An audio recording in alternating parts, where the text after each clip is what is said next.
Mali, depuis que vous avez reçu plus de 1233 camions citernes de carburant, quel média français, quel troll en a parlé? Aucun. Faites le constat. Aucune émission invitant un expert lobotomisé.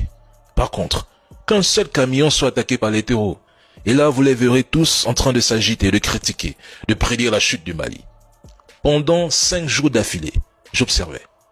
Ils ont répété qu'un chaos total allait s'abattre sur le Mali à cause du manque de carburant. Ils ont tout prédit. Et maintenant que les 1233 camions sont bien arrivés et ce n'est que le début, silence total.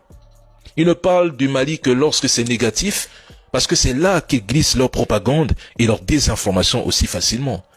Et vous voudriez encore leur faire confiance quand ils annoncent que le Mali va sombrer? Vous voudriez encore avoir peur lorsque ces médias annoncent votre chute? Souvenez-vous, quand ils ont entendu parler du partenariat avec Idemia, société française, alors qu'ils étaient en fin de contrat. Ils se moquaient, criaient au scandale, organisaient même des émissions spéciales. Mais depuis que le Mali a commencé à fabriquer ses propres passeports, il y a tout juste quelques jours, ces mêmes médias se sont soudain tus. Depuis, plus un mot sur les nouveaux passeports conçus au Mali par des Maliens. Silence total. Je ne fais que vous dire en étant confiant. Aie confiance en vos autorités. Elles ne vous trahiront pas.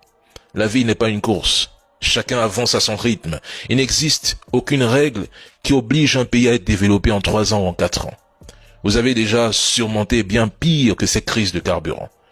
Désormais, quand les trolls vous attaquent, c'est simple, ciblez ceux qui les envoient et les financent, car nous les connaissons. Donc, on ne participe plus à la bataille de coq. C'est tout.